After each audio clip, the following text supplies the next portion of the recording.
ऋषि। तो ये प्रसंग आता है कि एक समय की बात है, महाभारत का प्रसंग है कि गरुड़ की जो माता है जिनका नाम है वनीता, उनकी कद्रू से होड़ होती है।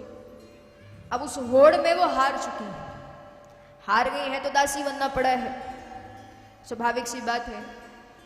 गरुड़ जी की माता दासी बनी है तो गरुड़ जी को भी दास बनना पड़ा।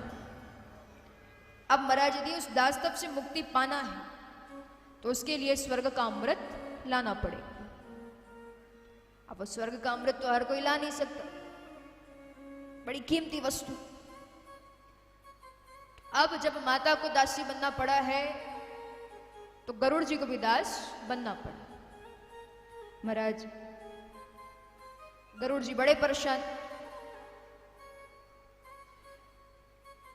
उनके ऊपर सर पा करके बैठ जाते हैं, कहते हैं यहां चलो वहां चलो, ये करो वो करो, बड़े परेशान। अपनी माता के पास आए, कहते हैं कि कोई तो उपाय होगा जिससे इस दासत्व से मुक्ति मिल सके। उनकी माता कहती है यदि इस दासत्व से मुक्ति पाना है तो उसके लिए स्वर्ग का अमृत लाना पड़ेगा।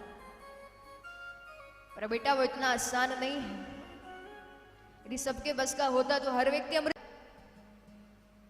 गरुड़ जी सीधे गए इंद्र के पास, इंद्र से कहते लाओ अमृत दो। इंद्र कहते अमृत है, कोई खिलौना नहीं है कि ऐसे ही दे दूं। आप जिनके लिए अमृत लेकर के जा रहे हो, यदि गलती से भी उन्होंने अमृत पान कर लिया तो इस पृथ्वी का सर्वनाश का। ये जो अमृत है ये कांच के समान है, लेकिन मेरी श्रीमद् भागवत महापुराण की कथा मणि के समान है। सोचिए महाराज वो अमृत कितना दिव्य है, उस अमृत को भी इस कथा के सामने कांच के समान कह दिया। तो इस श्रीमद् भागवत महापुराण कितना पावन पुनित ग्रंथ होगा। तो ये कथा देवताओं को भी दुर्लभ है। सुखदेव जी देवताओं को ये कथा नहीं सुनाते, क्योंकि इस कथा को पूरे 7 दिन सुनने से ही इसके फल की प्राप्ति होती है।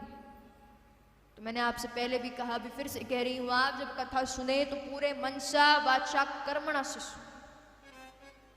क्योंकि महाराज जो श्रीमद् भागवत महापुराण की कथा है, जब वेद व्यास जी ने इसकी रचना करी तो उन्होंने इसमें ऋग्वेद, सामवेद, यजुर्वेद, अथर्ववेद, गंधर्व वेद, आयुर्वेद, स्थापत्य वेद, करीब 17 पुराण और 108 उपनिषदों का सार यदि उन्होंने कहीं एकत्रित करा है तो वो श्रीमद् भागवत महापुराण है। श्रीमद् भागवत महापुराण की कथा है वो सभी पुराणों की नवनीत है।